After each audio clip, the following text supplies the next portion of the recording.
Welcome to the Insurance Revolutionized podcast brought to you by Success Without Sacrifice. I am your host and coach, Cherie Sauer, and here on the podcast, we are on a mission to revolutionize the way women in insurance do business. We will be interviewing women who are changing the face of insurance, as well as giving you tips and inspiration to grow your agency to new heights without sacrificing what is most important to you. Let's get started. Welcome back to the Insurance Revolutionized podcast. I'm so excited to have Teresa Kitchens here with me today. And I'm so excited to have Teresa on. I've been listening to her podcast, Power Women in Insurance. Did I say that right? Yes, you did. Okay, very nice. Perfect. And I have just been binging that over the last couple of months. So I was telling Teresa, I feel like I already know her, and I feel like I have a million things that we could talk about. But we're going to try and keep it short today. We won't go too long. We have a couple topics that we're going to be talking about. Teresa, thank you so much for being here. Would you just tell everybody who you are and a little bit about yourself? Yeah, no, I am beyond excited to be able to be here. And I think we were talking a few minutes ago, I've been kind of taking a break from a couple different things on the podcasting and things. So this gets me all juiced again. So I love this personal connection. So thank you so much for having me on. My name is Teresa Kitchens. I do own an insurance agency in Dallas, Texas. We actually have locations in Dallas, Austin, and Denver. And we love what we do. We are a virtual agency. We've been around for a little bit over 20 years. And we are rocking and rolling and working this hard market. So it's been a great 20 years in the industry. Have been a lot of trial, tribulation, struggle, but a lot of personal triumph as well. So that's one of the things that on the podcast and through a lot of the things that I do, I would love for people to hear about the longevity in the insurance industry and the life and the passion that you can be able to achieve with this type of an industry. So thanks so much for having me on. Yes, thank you. And tell us, how did you get into insurance? So we talked about this a little bit before, but so my undergrad degree is actually elementary education. I taught 5th grade English. I loved teaching school. Actually, I had a kindergarten emphasis. And when I did my student teaching, I decided that was not for me. It was not going to be for me to wipe noses and butts all day. It was not, I have so much love for those people, but I decided at that point that was not my gift. So I went into 5th grade, loved teaching English, loved it, was a stay-at-home mom for 9 years. I had 2 wonderful children. And then in 2003 or 2002, my dad was with Allstate. The mold crisis had hit Texas, which we had black mold in a lot of our walls because of the humidity and just plumbing at that point here in Texas. So a lot of insurance carriers backed out of the state. And Allstate was one of them, where you had to have no claims, perfect credit, no bumps on any way, shape, or form. Otherwise, they wouldn't write you. So he had been with Allstate for probably about 4 years, 4 years. And he was just like, I can't grow anymore because I've got this, this stopgap where I can't grow.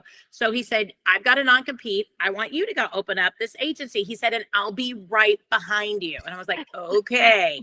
So I went ahead and opened it. I did not even have an insurance license. It was purely, I don't know how in the world our cluster gave us a appointment. They were probably in some breach of bylaws somewhere. I don't even know, but it probably was not a good idea. But jumped in there, really fell in love with it. But I was blessed that I was able to raise my children in this industry. My children were 9 and 3 when I started. So they grew up under my desk. We had the Netflix, movies that we would swap out, and they had little, VHS players, and they would come on up and ask questions. We had a playroom in the back with a snake and hamsters and Ataris and all the fruit roll-ups you could ever possibly find. And it was wonderful. We loved it. And my dad and I actually opened up a computer system, a CRM system, about 2 years in to help us manage a lot of the leads that we were getting. So then after a period of time, about 5 years, I went that direction and managed that business. And then he kind of managed the insurance agency. And then he sold that off in 2015.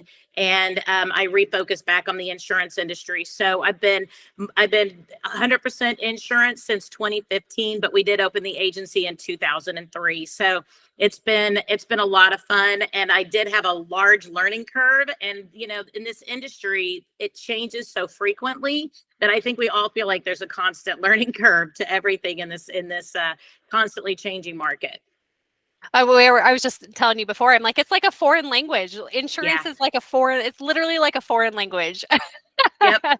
I learn something new like literally every day and every time I talk to somebody. So so you've kind of had the gamut of kind of doing all sorts of different things. I didn't realize.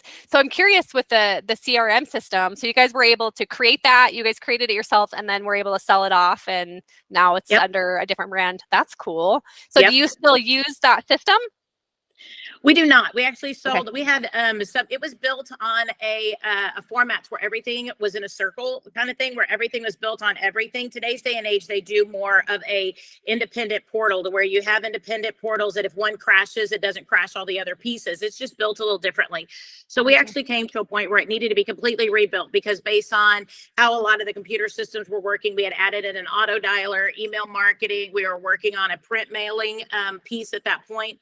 It needed to be completely redesigned. So with that in mind, in order for us to go the distance, we needed to be able to get in investors and do some different things. And I, at that point, kind of wanted to go back into the insurance industry a little bit more. I'd already been doing the computer thing for a while.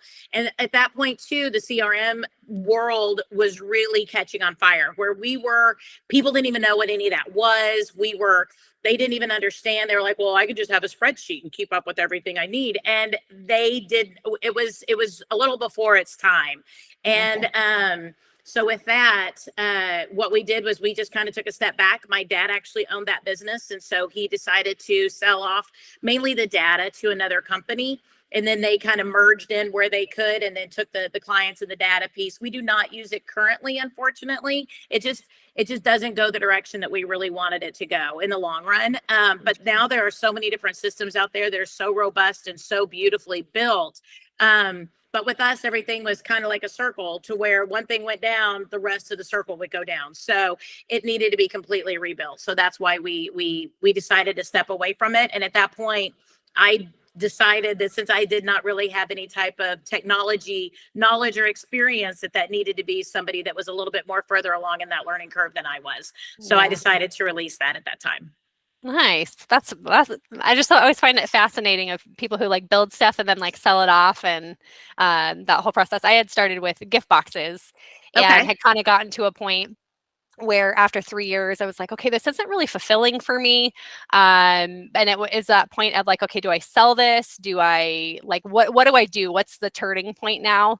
And was at the point of like, I'm going to have to get investors and to be able to grow. And it was like, do I really want to do that? And at the end of the day, I was like, no. But it's like, sometimes it's like releasing your baby out into the world and letting them fly the nest and, for something you've worked so hard to build. So. And that was it. I didn't want to have a board of directors to be able to report to, right? And at that point, and I'm very open on my podcast. I had been divorced, and in 2015, I was actually in the middle of my second divorce. And so at that point, my life was just in this chaotic state. My kids and I had moved into an apartment. We were in a rebuild mode. My kids had not adjusted to the marriage the way that I had hoped for, and they were in a little bit of a challenging place.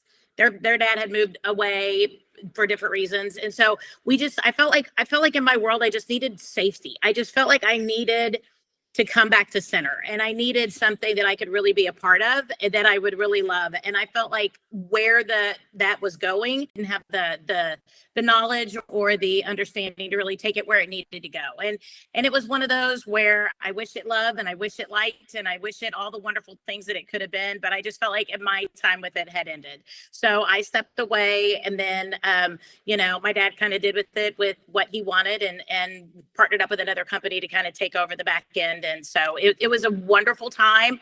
It was a cornerstone time, I think, for me as a person and as a business owner, and as a creativity. I loved being able to draw little boxes on pieces of paper and say, I want this to do this. And then I put a little arrow to say, this is all the things I want that button to do. And I knew that if we continued with it, we'd end up with a board and we'd end up with people that would have all these other requirements in life that we would have to live up to as a company. And I just didn't feel like that was my space. So yeah. Yeah. And good for you for recognizing it and not just hanging on to it. Cause I think the pivot is the hardest thing sometimes, whether you're pivoting out of, being a captive agent to going independent or vice versa, or any life transition. And also, just the fact of understanding like what is happening in life is going to affect us in business, and what's happening in business is going to affect life. And I find that a lot of women try to keep those separate. Sometimes we try to put them in a box. Men are really good at compartmentalizing. Women are not. And so when we try to compartmentalize, like that's where we get in sticky situations and it doesn't work well. So, okay. So you got back into the agency, back into insurance. You're now licensed. I'm assuming that happened earlier on. Way earlier, But let's just kind of talk about, what did you envision for yourself and your agency? What did you kind of envision that looking like versus kind of the reality, the good, the bad, the ugly? Let's just kind of go into that a little bit. Well, I think because I went into business kind of with my dad, right? And he had been with Allstate. He had this idea that he would just go on out and bring in the business, and then I would take care of all the back end stuff, because I think that's the old school model of insurance. And there's nothing wrong with that at all.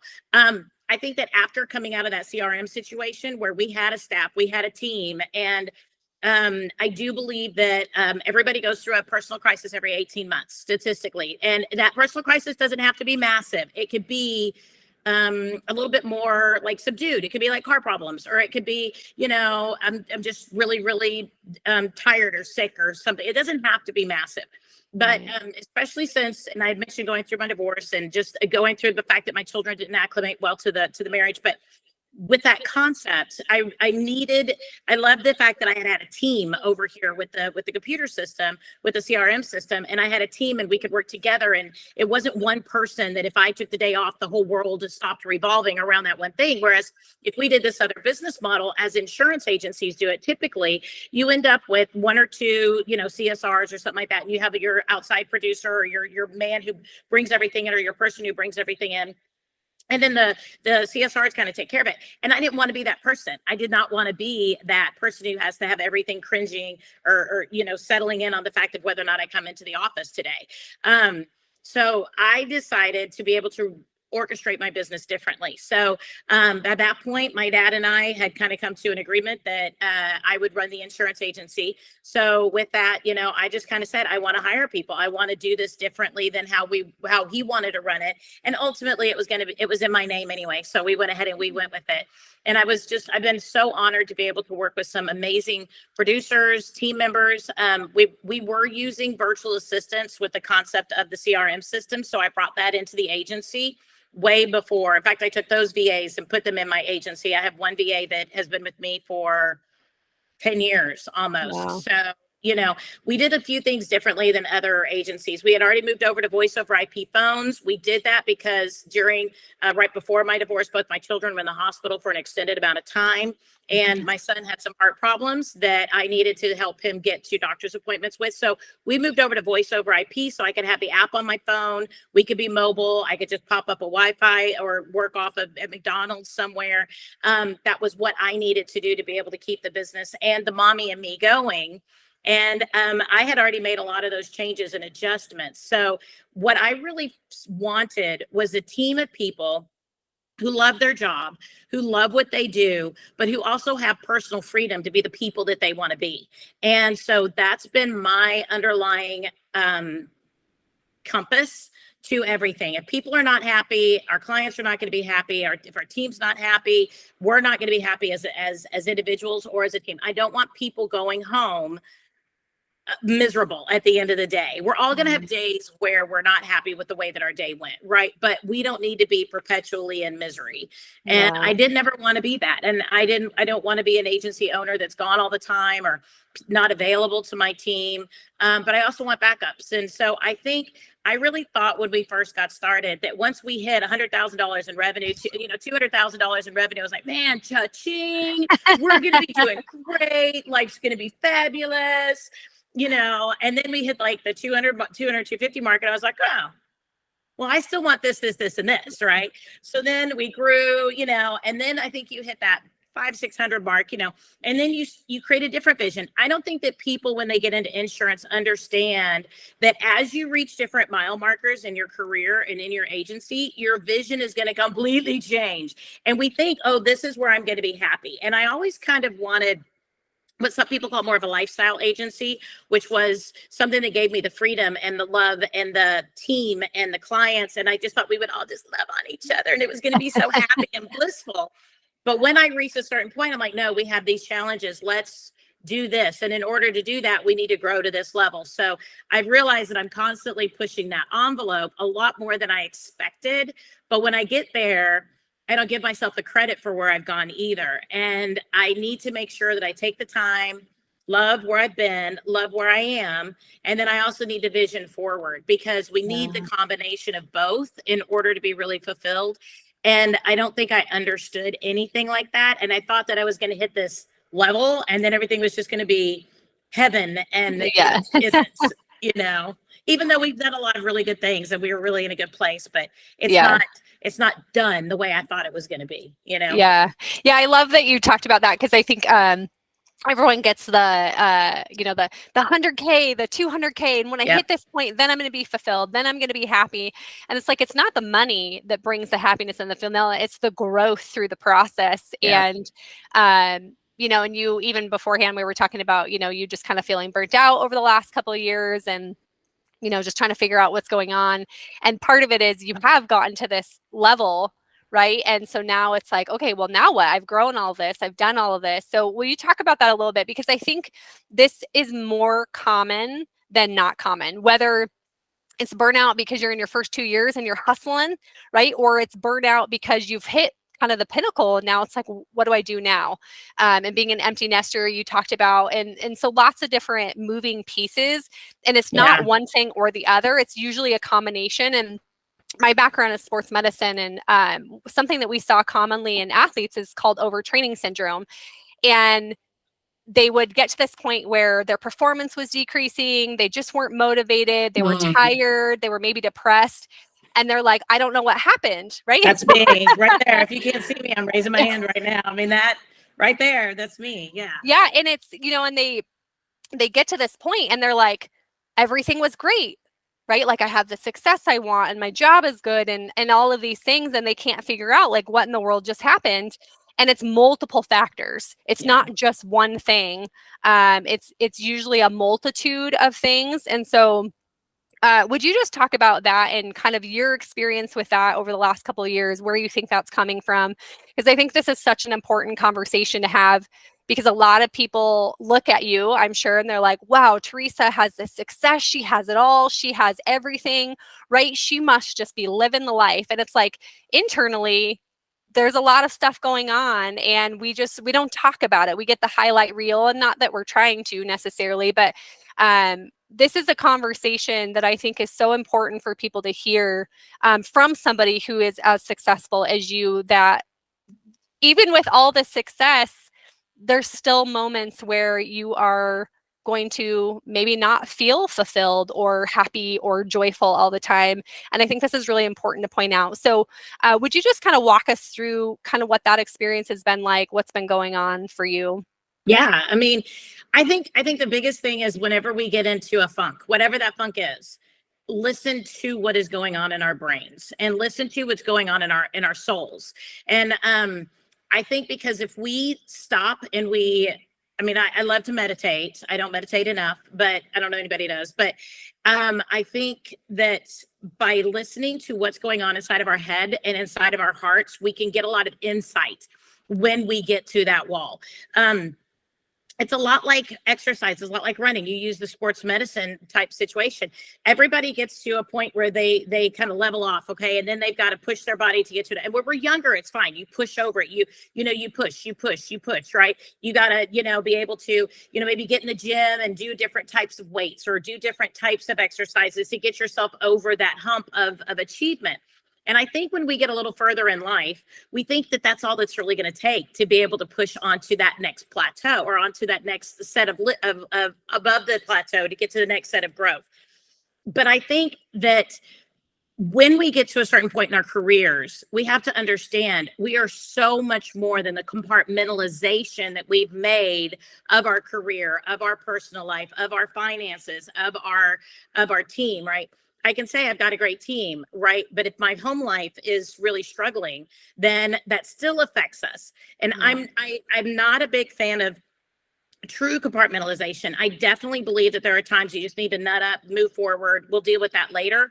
And I definitely think that has its place in life. But I also think that by waiting too long, you'd cause more problems than not.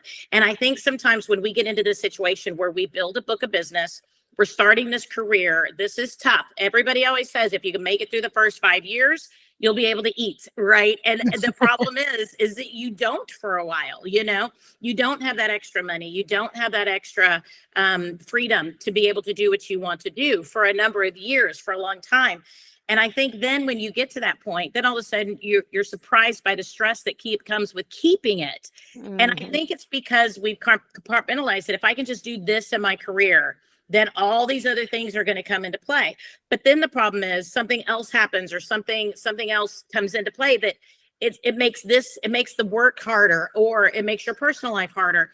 Because I always think of it like a series of pistons going off inside of an engine. Everything cannot be at full fire at the same time. Something has to come down for something else to come up. And it has to be an orchestrated melody that we have to be able to really work inside of our careers, inside of our lives, inside of our finances, inside of our dreams, inside of our hopes. Where do we want to go? And if we don't keep that balance going, and balance is a really bad word. I think because everybody thinks the balance is equal, and it's not. It just means the concept of everything's in balance means that when this sucks, this is going to be doing better. And it doesn't mean that this won't suck. It doesn't mean something's not going to hurt. I think people think balance means equilibrium. I think they think something's not going to hurt. And that's not the way that this goes. It's a constant up and down. And there's even times when, I have to ask, my assistant, make sure I get date night with my husband. That's not my gift. I'm not somebody who goes, ooh, I just want to go out with my husband tonight. I don't even think about it till like 9 p.m. on a Friday night. Like, what are we doing? Oh, maybe we need to spend time together. I'm the dude in the relationship in that way. So it's great that we have to be intentional, though, to make sure that we get all the aspects of that orchestra, that we get the winds and the symphony, and we get the drums, and we get the percussions, and that we get all of these things, because it is a beautiful dance of life. And there are times that we need to spend time with our kids. There are times that we need to spend more time in the office. There's time that my husband needs me. There's times that if I'm in a charity that I'm helping out with a, silent auction or something, and I need to spend time there. But if we realize that everything's always in balance, then we have a sense of peace, that this is just not the time for that peace right now to overwhelm me and to take over. So it's okay to let that be silent for a little bit, or for it to be more of a dormant piece of our lives, because it'll come back up, right? And I think that when we really look at our lives that way, we can see the melody and the contrast, and we realize that the contrast is okay. It's all right. It's all right if I don't have 20% growth in my agency this year. If you have it for 2 years, 3 years, it's okay. Sit, relax for 1 year, right? 2 years, maybe. Let your team get really solid in all of the operations. Maybe you need to bring in more automation. Maybe you need to make some structural changes to your agency right now. Maybe it's not always about premium growth or always about growth in this one area. Maybe it needs to be about growth in professional development. Maybe it needs to be that, growth in the fact that you bring in a CFO to make sure that the business is running healthy. Maybe it's that we need to take time off and just sit with our family. and just be home every night by 5 o'clock. Shocker, that we actually get to spend time with the people that we love. And I think that when we realize that life is a series of seasons, it makes it easier when those seasons come in play. But we also have to be cognizant enough to say, right now, my season is blank. And we need to be okay that it's not this other season. And as drivers or as business owners or as high achieving people, we have a very hard time with that. We don't like that. We are not the queen of everything, Yep. And I think I think the world has forced me to understand that a lot differently than some other people, because it seems to be that I have these huge 2x4s that come into my life and just stick themselves into my wheel crank of the way my life should function in my mind. And it just takes everything to a utteral screaming halt some days, because if I don't allow myself to find that balance or that harmony and that orchestra, then it will find it for me. And Yeah. I've learned to stop before I get to that point, because I pushed so hard in certain arenas of my life that I've done damage to certain areas of my life. And I'm much more allotting for the balance now, or that orchestrated musical piece, that I need to make sure that I say, this is my season for blank. And I know I've mentioned it. I've been through 2 divorces, and I've got remarried to my second husband. And we actually have a full podcast. We have 2 episodes on the podcast about how the business contributed to that, but then also how we had to come out of it and how I dealt with that within my business, but then also just with my kids and my life and the different ground rules we had to be able to put in place to rebuild. I've also been very open about my children and how them growing up has affected me, because my children, my son would be 30 this month and my daughter is 24. She's about to turn 25. And I love them. I actually have a podcast with them about what it was like growing up with an entrepreneurial mom. And it's my favorite episode. I have not listened to it in a long time, because my son passed away going on 2 years ago in September. And that has been emotionally excruciating. But in my own way, I really wanted to at one point just be able to work and let all the grief be something separate.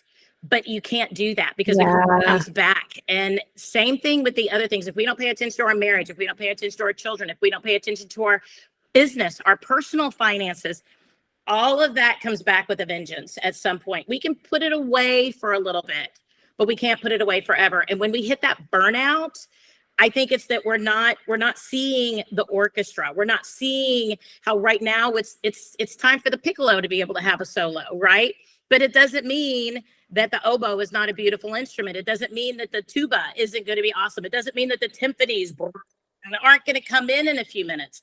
But when we look at it right now, it's just time for the piccolo. It's just their solo right now. And that's okay, because it's part of that big orchestra of our life that kind of comes together. But we have to mentally and emotionally be aware of our mental journey through that, so that we can say, oh, I'm freaking out about that. Okay. Oh, I need to see how this is always in balance. And I think it gives us a peace to wait another day to be able to, not decide that I need to be in a mental institution. Yeah. Oh gosh, I love the way you describe the pistons and the symphony, because I talk about a big thing for us is success without sacrifice. That's the name of our business. And part of that is work-life balance. And it drives me crazy when people say work-life balance doesn't exist. And they're like, oh, balance is bad. And it's not a bad word, but it's exactly what you described. Is people think work-life balance is this 50-50, 50% work and 50% life. And that is not reality. And I talk about it in a sense of like stress versus rest. Like if you have too much stress, you're going to get out of balance, right? But if you can learn how to offset that with things that energize you and with rest, then you'll be more balanced. It doesn't mean you're going to be 50-50. It doesn't even mean that, and work-life balance is different for everybody. It's not amount of hours, right? So I love the visual that you gave that, and that you've kind of been through it and you've seen it and seen that like we need seasons. And this was one of the gaps that I saw in business, especially for females, because like you said, you are a high achiever. And I think for a lot of high achievers, this is really common. Like, I have to be really intentional about, like, my VA has to tell me to schedule a date night, right? And this is not uncommon for female high achievers, and a lot of high achieving business women, and I don't know what the statistics are, but I should look this up, but do have strained relationships and marriages that a lot of times end up in divorce. And part of it is that it's just our nature to drive, and it's not like there's anything wrong with us, right? It's just we have to learn how to be intentional and learn how to be just okay. Mhm. And the seasons that you talked about, I'm like, in sports, there is a reason there are seasons, right? Yeah. There is a rest season, a preseason, an in season, and a post or a peak season, and every single season has an intention. And if we can bring that into business, that's a game changer. Those people, those athletes who have the right training plan are the Olympic gold medalists. Yep. And Yep. as business owners, if we can learn to apply that and implement that same methodology that has been proven to work for years and years, it gives us a framework to be able to say, this is what's happening in this season, and this is happening in this season, and this is not happening in this season. And that And it doesn't mean permission, you're never going to go back to that season or right? to go through that season again. You will. Yep. It will. It's just not right now, and it's Yeah. okay. There's nothing wrong with that. Yeah. I think in life we want to attach a label to stuff. We want to attach right or wrong. Yeah. This was right or this was wrong, or whatever we get in a discussion, this person was right and I was wrong, or that I was wrong and they were right. I hate those words. I just hate them because there's nothing that's that clean cut that is right or wrong.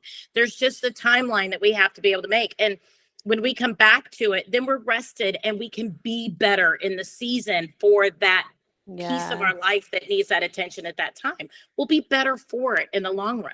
Yeah.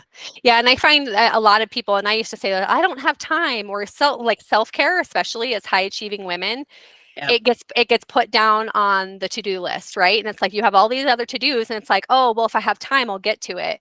But if you can prioritize that and make that a priority first, it's like a domino effect on every other area of your life. But trying to get a high achiever to understand that without them being forced, like you said, like I had to be forced into it, right?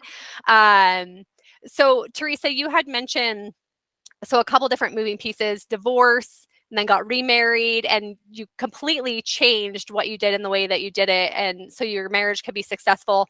I would love for just to talk a little bit about that. Like, what did you have to do differently? What are some changes that you made either personally or professionally that is now allowing you to have a successful marriage? It really comes down to one phrase, and it's a lot bigger than just one phrase, but I'm going to just do one for the succession, but then I can discuss it. It's letting go.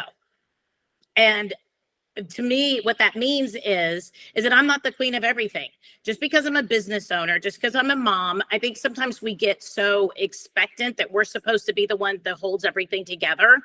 And if we're so worried something's going to fall apart, our kids are going to, look like crud. And or our kids are going to show up dirty one day to school. You're like, okay, if they do, they do. Like, who cares to some degree, And I mean, I grew up, I've raised my children and grown up in the same community. I went to high school here where I live and where I've raised my children. And I think that there's just so much, especially for women, there's so much of a stigma of, having a perfect home and the decorations and, how everything's clean and that everything has its place, right? Organized and structured.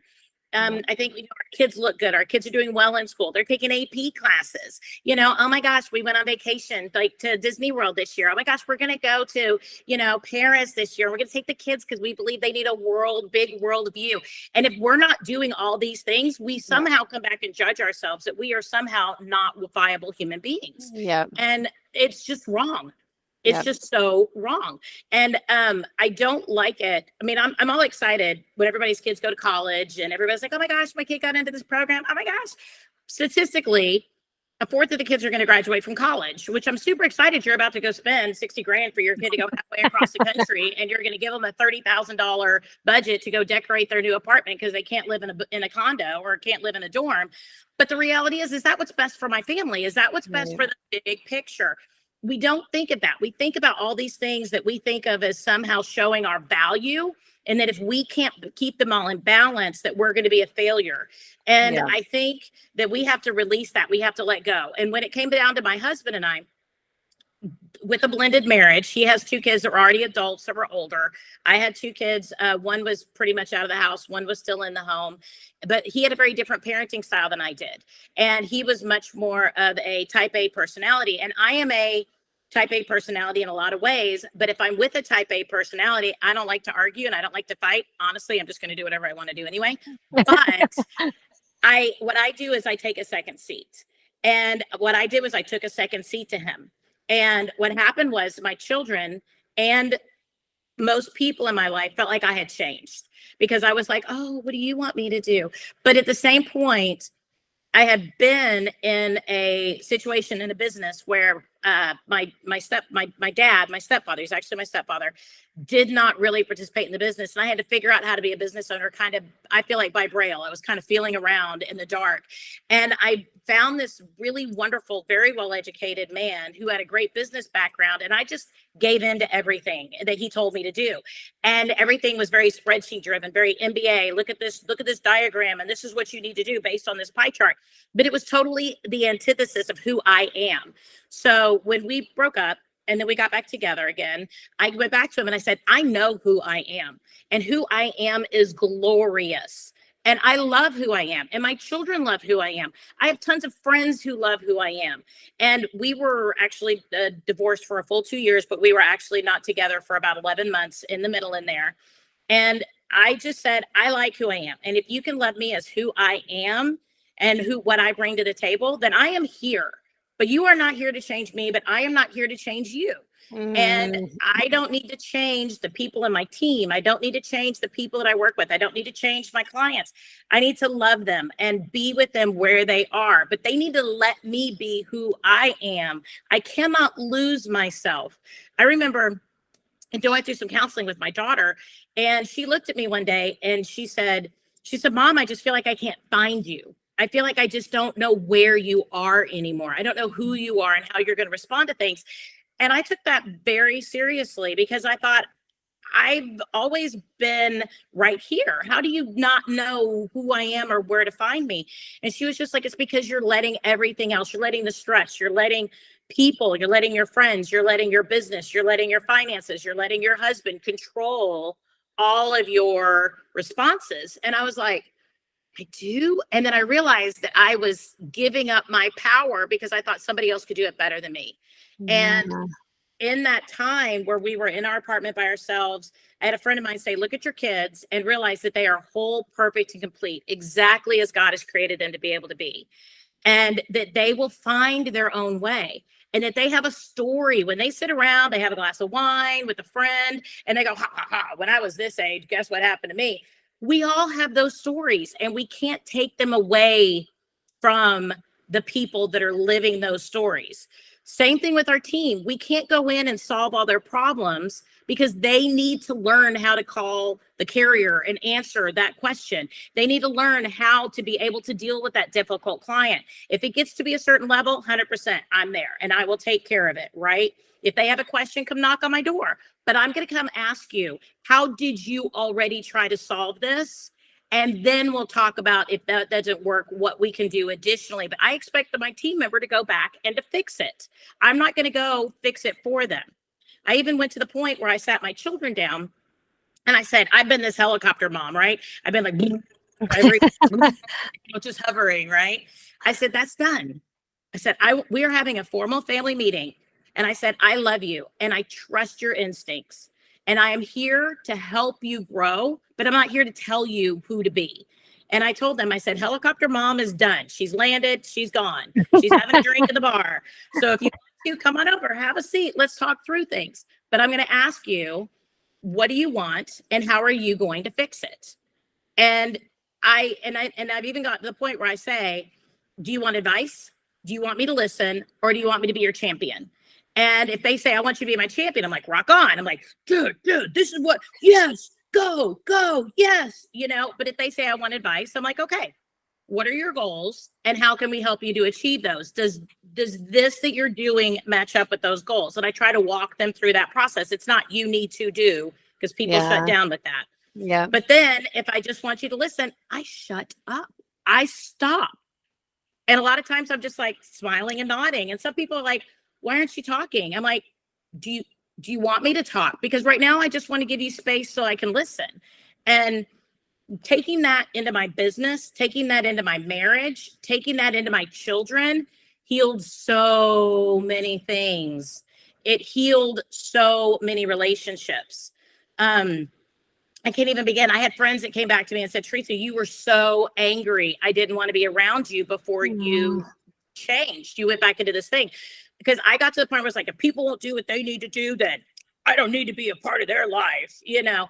And it's not me or the highway, right? I mean, it doesn't need to be my way or the highway. It needs to be that we love each other through that, because that's the way we need to be able to run our teams. It's the way we need to love our clients. We don't know what they're going through on their end. Yeah. It's the way we need to love our spouses. And we have what we call the you do, you boo rule.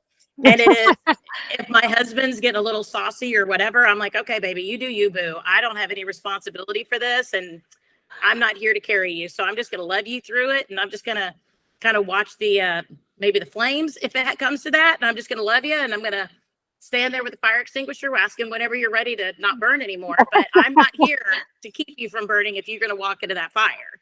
You know, and before I'd be like, no, it's my personal job to keep you from walking into the fire. And we just have to release that. And we go, oh, look, you got burned. That sucks. Are you ready to move forward? Well, then let's do it together. And it wasn't just my husband that I had to change for or change with. It's for me. I had to be a better person.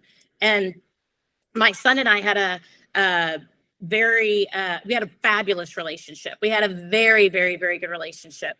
But we went through a season where we did not. He was making some choices I didn't approve of. And he was very doing his own thing. He was young. I mean, you know, he's 20 years old. I'm going to do what I want to do. Right.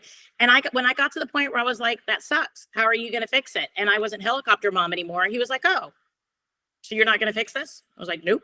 Like, oh, well, then what am I going to do? I go, well, then you have this bill now. So you need to figure out, you need to go get another job, figure it out. I don't know. What are you going to do?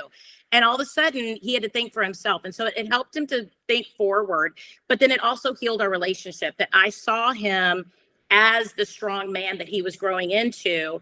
And unfortunately he did pass away at 28 from a secondary repercussion. He had a suicide attempt when he was 20 and it caught up with him. But the key there is just, he and I were able to heal. I was able to heal with my daughter. I was able to heal with my husband. And we are so blessed in that way. And I think that it's also propelled the agency in an environment where we are all very happy. We are all very close. So I run a virtual agency, so we don't sit in the same room and have lunch together. So, but we're on Zoom all day together, and we have great conversations. We laugh, we talk, and we have people all over the country. So I think in taking that and applying it across every aspect of my life, it wasn't just my marriage that was able to be restored. It was also my relationship with some friends and my relationship with my business and my children that to me was just invaluable. Yeah. Well, and how you show up in one area of life is how you show up in all areas of life, right? I just love your story of just redemption in kind of all the areas. And for me, when my kids were toddlers, I had gone out of a career. I've been a high achiever my whole life, cried when I got a B on a science test in 7th grade, like that level of just have to have success and achievement, right? And then I became a mom. And all of a sudden it was like these expectations that I had on my kids. And it was all about, well, they have to look a certain way and they have to do a certain thing in order for me to be a good mom. Right. And you talked about that and touched on that. And the amount of stress that puts on you as a person, and then how that bleeds into your relationships is unreal. And just the perfect house and the clean house and all of those things that you talked about, that we as women, and I think that's the difference between men and women who are business owners, right? Like women, we have so much mindset stuff. We have so much that society tells us the way we should be or who we should be, that we allow that to start to control our lives. And I love just your story of, and your vulnerability of just everything that you went through and kind of where you're at now. And I just hope that people listening to this that are behind you, right, that are working, that they can hear this and really take it in of like, if I can do that now, right, I can save me a world of heartache. And yes, like you're still going to have heartache. Yes, there's still going to be struggles and pain, but like just sit with this and hear it and know that there's seasons and there's redemption, and that healing comes through release, like you said, through surrender. And as women and as high achievers and high performers, I feel like, and I don't know, this is true for me and a lot of the people I've talked to, is control. We want to control everything. And if we can't control it, then it's like, what do we do if we don't have Yeah. control of something? Well, So I think especially for women, one of the first things women say, and especially when you're really aware of this, it really stands out in society. If you're ever like in a playground, right, or something like that, people are like, "Oh, can't they get control over their kid?" Right? And, or they'll sit back and they'll say, well, what kind of parents are those?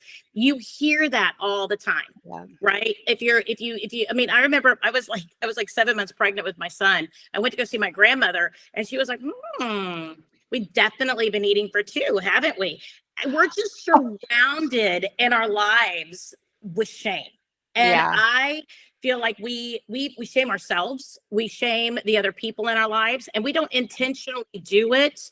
But I was at church this past weekend, and I love the fact that our pastor said that if you don't bless abundance on other people, how can you ever expect to be able to receive abundance for yourself? And I thought, oh my gosh, how many times we sit around and go, oh, well, like how much money are they spending on that trip? Oh my goodness. Oh, but if we're able to take a trip, we think that we can post it all over Facebook and everybody's going to think that we're the best person ever because we got to do this. But a lot of it is because we self-shame. We hold ourselves up to some level that doesn't even exist. And if we just were more honest and more transparent in some of that, I think a lot of the mental health issues would go away. And I think a lot of the connection that we've lost amongst our society and amongst people would come back. And I think it doesn't mean we need to berate an issue. Don't get me wrong. It doesn't mean we need to wear it like a tiara, right? Where everybody can see our shame, but at the same point, or our trials and our tribulations, but at the same point, we need to use those to help lift other people up. And that's when what we've been through or what we're doing in building a business, mentoring the person behind us, right? That's when we find so much more significance, because we can achieve, like we were talking about earlier, we can achieve that $1 million agency, that $1.5 million agency. We could be on the cover of Rough Notes. We can do this, we can do that. But if we're not finding significance in what we're doing, it's all going to be empty. But we need to find what is significance for us. Is it that you want to be able to build a great team? Like I said, my husband is this wonderful MBA, great spreadsheet man. We were having a conversation one time and I was like, that's not important to me, the numbers matching on a spreadsheet. He goes, what do you mean it doesn't matter? And he goes, no, it's supposed to track based on your projection of growth. And if you don't make your projection of growth this year, you're behind and then everything goes in the red. I said, no. I said, I want a happy, healthy team. I want to empower the families that my team members have. I want to be able to empower them to take their kids for vacation. I want them to have a wonderful time to go pick them up and be at all their school events. I want more than just what can be shown on a spreadsheet. And he looked at me, and I'll never forget it. He goes, oh, well, then I need to help you in a completely different way. Oh. And it was so funny because he was having all these conversations that he had in his corporate life, and he was transferring them over to me. But then the reality was that wasn't what I wanted. So of course we were butting heads, right. But until we really came to that realization, it was a constant conflict in a lot of ways, and and it just changed our whole conversation. So I think we need to be really aware of who we are, what we're doing, and how we shame ourselves, how we shame other people. But at the same point, how can we recognize that and stop it? Yeah. You actually talked about, I was listening to one of your podcast interviews and you guys were talking about Enneagram, and Enneagram is something I really love. And I am very fascinated by personalities, and especially like if team members, if there's conflict, especially between females, and we saw this a lot in sports as well, but also especially if you're in person in an office, the conflict that happens between females, and sometimes the jealousy and the resentment and the different things. And it's like, at the end of the day, if we can understand ourselves and understand how we operate and understand how other people operate, then we can, one, it empowers us to stand up and say, no, this isn't what I value. This isn't important to me, and understand that, oh, well, he does value that and that's important to him. And the example I like to give is my husband and I are very different in what we value, down to like, I remember we had some extra money and he wanted a big screen TV, right? And to me, I'm like, well, that's dumb. That's not important. Like, that's not a necessity. But here I am, I'll spend $100 a month on really good face and hair products that aren't going to mess with my hormones, right? And so I'm like, I spend $100 a month and that's valuable to me, and he doesn't see why that's important. Like, why on earth do you have to spend that much money on, but it's all about, but he values sports and that's a hobby for him. And so if we can just like understand that not everybody's going to value what we value, and not everybody's going to operate the way that we operate, and that's okay. And when we stop trying to change people, everything is works in better harmony. So I just love that you pointed all that out, and I just thought it was really fascinating. I can't remember what you said your Enneagram numbers are. I'm a 7. My husband is a 6. I can't remember. I know I'm a loyalist. I can't rember what the number is. I'm a loyalist. 6. And okay, so you're a 6. I struggle with not being loyal to people. Like, if I need to walk away from something, oh my gosh, I don't sleep for a week. If I wake up in the middle of the night, it's because I feel like I'm letting somebody down. I'll have dreams that I'm letting people down. So my husband, on the other hand, is I can't remember what his numbers are, but he's a much more of a driver type person. So, I mean, when he has these crazy dreams at night, he has dreams that he's trying to defend his family from polar bears or dogs or whatever it is that's coming at him. Me, on the other hand, I'm like, did you make this payment? And then I'm like, oh, did we make the payment for that client? Oh my gosh, what did we do? What did we not do? Who do I need to talk to in the agency about whatever to remind them to do something? I don't know. For me, the loyalty thing is really, really big.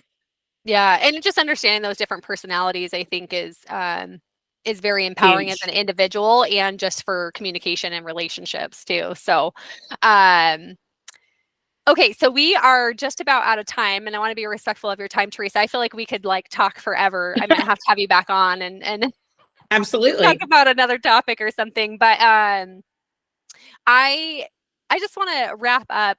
If you just have one piece of advice for somebody who is, behind you, who's coming up, maybe they're starting an agency, whether it's a life or business advice or both, what's just kind of one thing that you would put out there to them that you want them to really just take home today?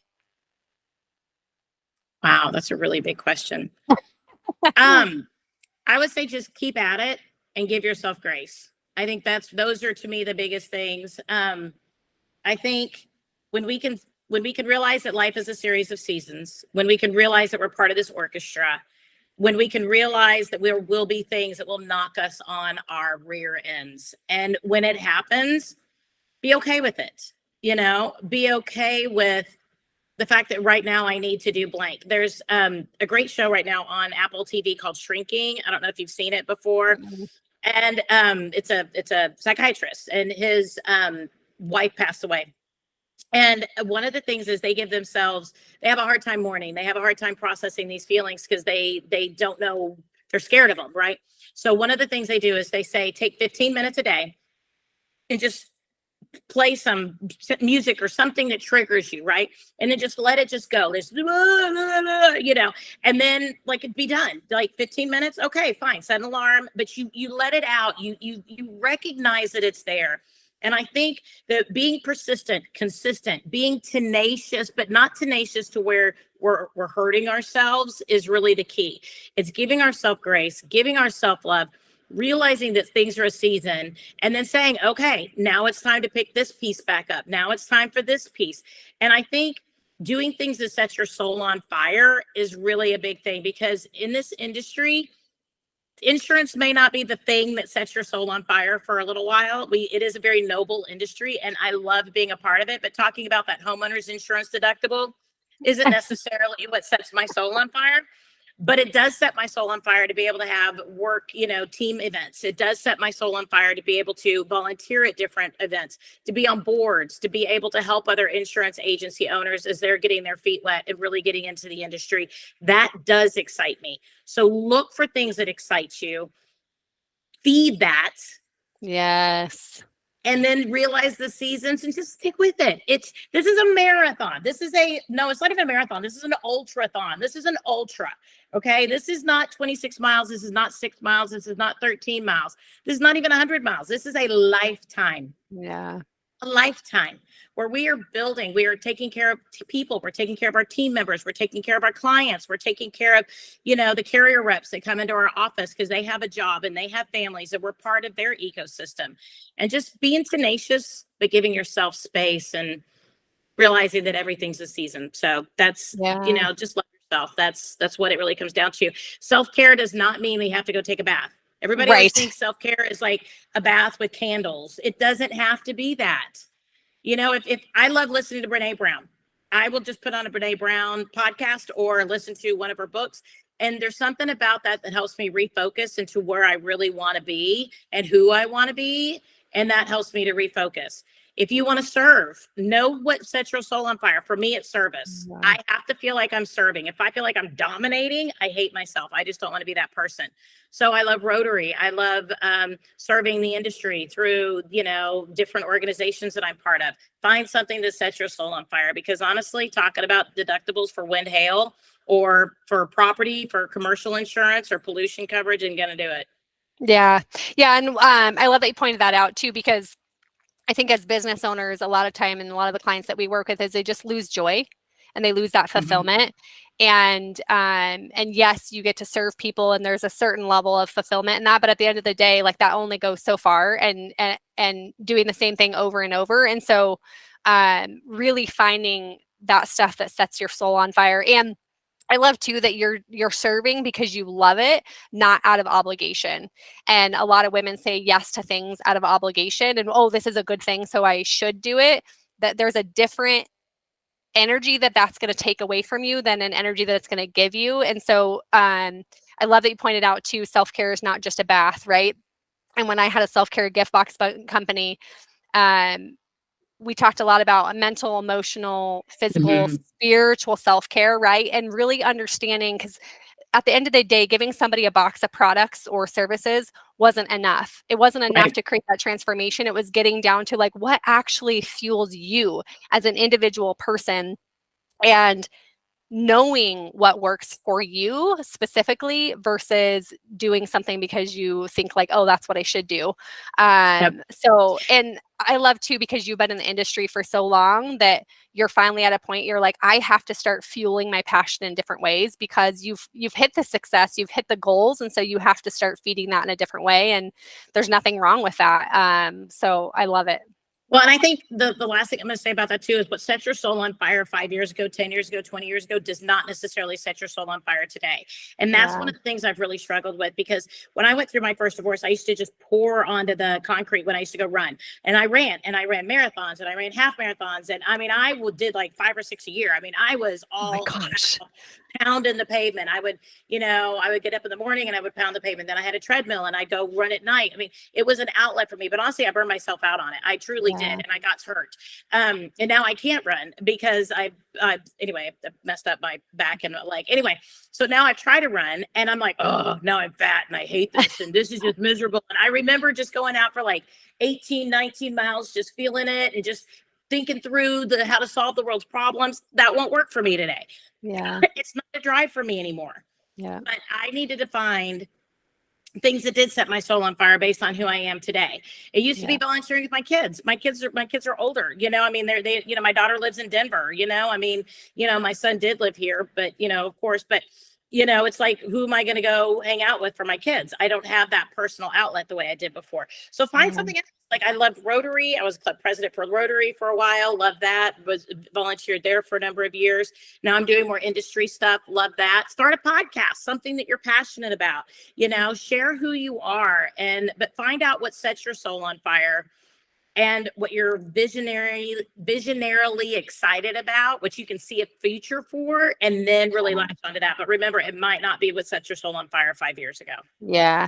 Yeah. And understanding too that self-care is different in different seasons, and that's okay. And it can change with the seasons, and it should change with the seasons, and not being so stuck in, a specific routine, because it's not about just checking it off your to-do list. It should change something inside of you mentally, physically, emotionally, spiritually. So, Teresa, so much good. I wanted to touch on, we didn't get into it, but I wanted to touch on the grief a little bit and how that kind of played into some of this burnout and, the last 2 years of feeling this. And like, of course, you're feeling just a blah, right? There's grief does that, and it comes in waves, and it doesn't just go away. It never just goes away. No. And how that's going to affect your business and your life, and moving on from all of that. And I was hoping to get into that a little bit, but I know we're a little bit over time. I don't know what your time is, but I just, and you had mentioned this too, that like you can't allowing yourself the space to grieve or to feel your feelings. And I find as high achievers and a lot of the women I work with, and this was true for me too, is we don't want to think about the bad feelings. We want to push them away and we want to shove them away, and we want to keep trudging on until you eventually it overtakes you and you can't ignore it anymore.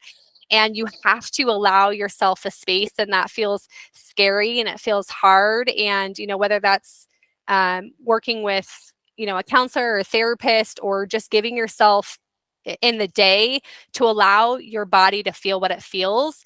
There's so much growth and transformation that comes from that. We think it's going to stop us if we allow those feelings to come in, when in reality, that is what really helps us to grow and to heal. Yeah. Well, I learned, my mom passed away when I was 22. And I learned from that because I was in the middle of my senior year of college. I was doing my student teaching, and I had a young child. And my husband at the time was, my first husband was in the process of graduating from college too. I graduated in May. He graduated in August. And then my mom died in February before we all graduated. So it was like, and I was in the middle of my student teaching. I had to just push through. And I realized with that, and people used to always say, you need to grieve. And I was like, no, it was a long illness. I'm fine. I have to graduate. My mom's dream was to graduate college. That was her dream for me. And and I needed to make sure that happened. And I think that then like 5 years later, when my daughter was born, I hit this wall that I could not come back from. And it was definitely a big part of my divorce from my husband the first time, because I couldn't identify what this was that I had, but I had something. And when I got into business with my stepfather, it was still there. And it was this sense of being cheated in life. It was this sense of just this deep abandonment, even though, my mom did not abandon me. She died from cancer. It was this deep abandonment. And I felt like I couldn't share that with anybody else, because everybody else was also grieving. My stepfather was grieving. My sister was grieving. My ex-husband, his brother died a couple weeks before my mother died. And then my grandmother died a couple weeks after my mom died. So it was like, we were all grieving, but it came back with such a force a couple years later that when my divorce happened, my first divorce, I read a book called Motherless Daughters, and it really helped me through a lot of stuff.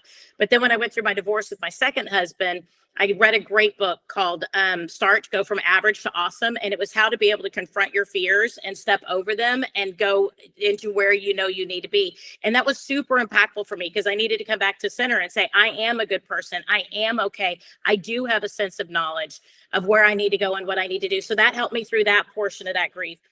But when we come through another portion of grief, because every grief is different, right? We mourn each event, because grief is not just about death of a physical human being. It's also maybe about a relationship. Maybe it's about a job, a career. It could be about, a best friend. I lost my best friend of over 23 years as a friend. She just got remarried and decided she wanted other things with her life. And I still mourn that. I miss her. She came to my son's funeral, and I had to emotionally keep space because I wanted to fall into her and I couldn't do it. But her children are still very good friends of mine. I think that when we talk about grief in the world and taking care of ourselves, the number one thing, like I said earlier, is just being aware of it, realizing that you have to have that space to be able to process it, but realizing it's not going to be quick. It's not going to be one time. And it's going to be, somebody once told me, grief is like a knife that is always going to be in your gut. It just gets duller over time, but the knife never goes away and it never stops hurting. And I can say with my mom, I've dealt with a lot of things, and that was, 27 years ago. So we've definitely processed it. With my son, I processed a lot, not enough. And his 30th birthday would be on the 27th of this month. So I've already built into my week that I will be taking that time off because I know I have to. And I know that I can't push through. And I know it's not healthy for me to push through. There are times when we have to push. When he first passed, I wanted to get back to work. Like, let me back to work, because I knew I wasn't ready to process. I knew I wasn't. But then as we went, I said, hey, I need today off. I need today off. And my team's like, go, go, go. And I told them when it happened, I said, I'm going to jump back in, but I may not always be here. I might leave half days. I might do things. And they were like, all right, that's fine. Because I knew how I process, that I don't just and process. I have to take time to process. And I did counseling. I've done a lot of counseling. I've not found a really good therapist that I love. I did find one with my mom that I loved. I found a really great one with my kids and my divorce that I loved. Unfortunately, neither of them are still in practice. I have looked them up, but I would love to find a really great therapist again. I have been to therapists. I just haven't found the right one for me. But I also know that the most impactful thing for me is reading, processing, journaling. I am a huge journaler. If you're watching the video, I don't know if this will be video or not, but I mean, I have my journal right here, and I process. This is how I process, is I process numbers, I process words, and then I go back and I read them. And I think, how screwed up is it that I'm thinking this about myself? Because it lets me see what's in my soul. And sometimes I write to my son. Sometimes I write to my mom. Sometimes I write to my daughter, who's alive, and she's on Zoom most days with me because she works with me now as a commercial insurance agent. But we have to know that we deserve to give ourselves what we would give other people. And we need to give ourselves the time and the space to heal. And if that means hitting the pavement and running for somebody, that's great. It doesn't mean that's always going to work. It might be meditation. It might be, for me, it was a box of Oreos every night when my son first died. I mean, I would sit down with a box of Oreos and just eat, and I knew that's what I was doing. I knew it was what I was doing. Yeah. And, but then there's a time when you have to sit back and go, this isn't healthy, and I don't choose to do this anymore.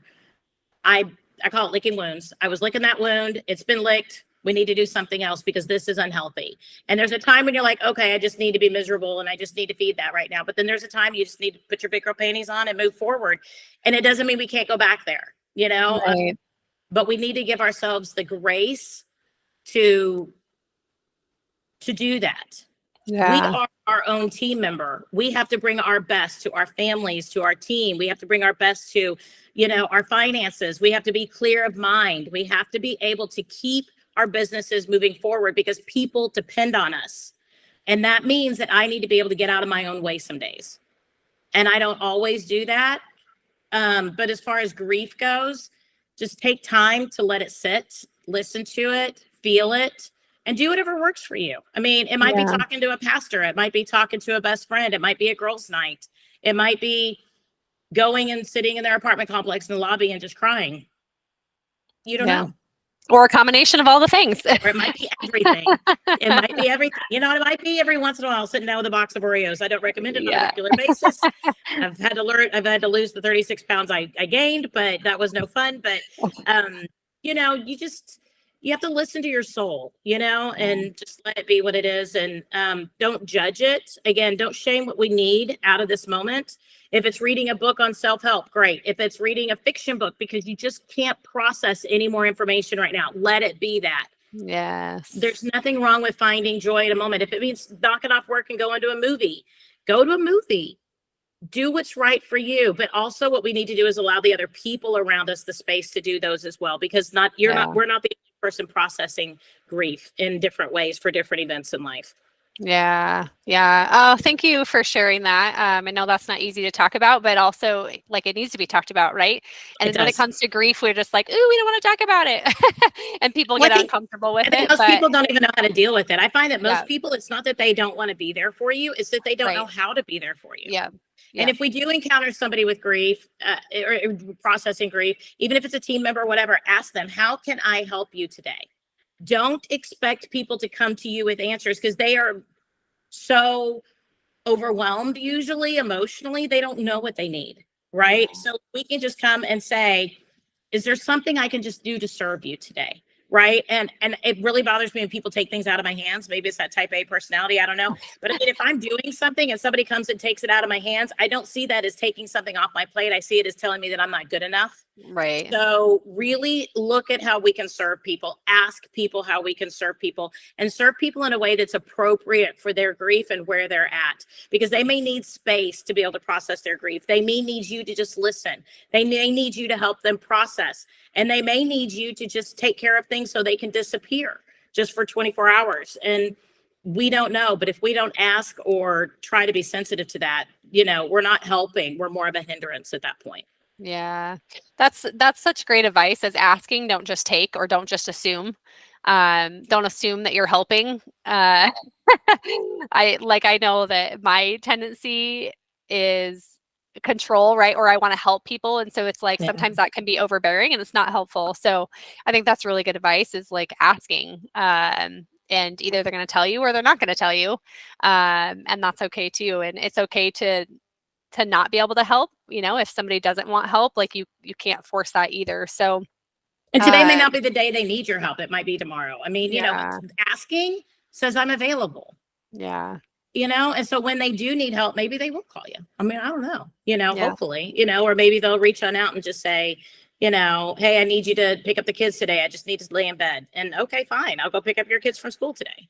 If that's what you need, that's what I'm going to do for you today. Well, I just want to say happy birthday to your son. Happy 30th birthday. Yes. 30. I can't believe I have a son that would be 30. I mean, I only look, I'm only 21. I don't know how in the world that ever happened. I was going to say, well, you don't look like you should have adult children. So, but you have been in the industry for 20 years. So I have been. Yep. Teresa, thank you so much for being here today and for just sharing your heart with everybody, and just for the insights that you have is really incredible. And for what you're doing for women in the insurance industry, I think it's incredible, through your podcast, through sharing, just through mentoring and everything that you're doing.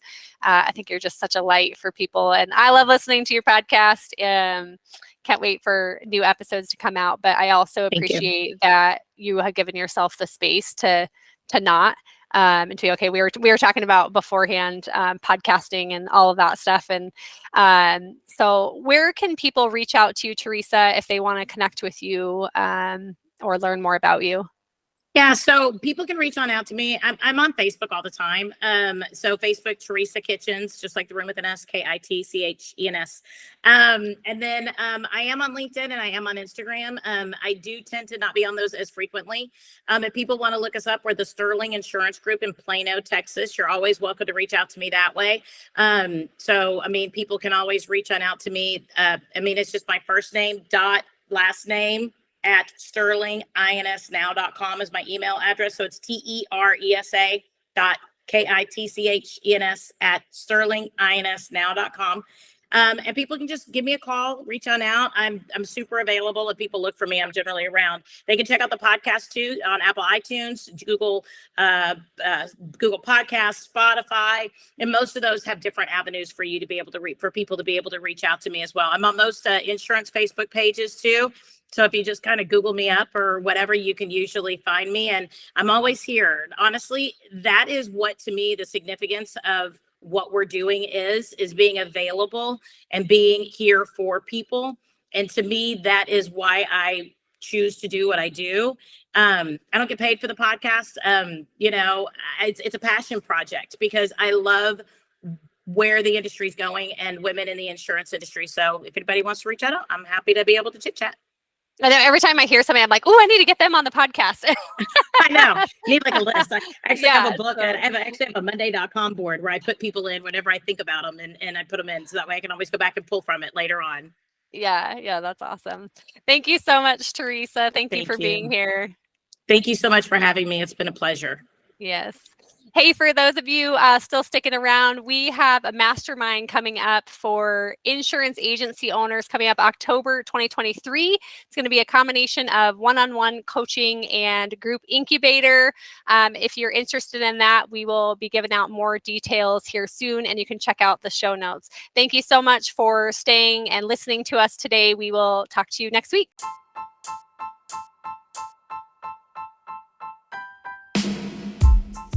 Thank you so much for listening to the Insurance Revolutionized podcast today. We know there is a lot on your plate, so it means the world to us that you stopped in to give us a listen. We hope you will join us each week as we dive into topics such as mindset, goal setting, productivity, self-care, and so much more. We want to inspire more women to have success without sacrificing what is most important to them, and we need your help. If this podcast has inspired you, would you do us a favor? Would you take a minute to leave us a rating and a review or share with your friends? Let's change the face of insurance for women. Until next time.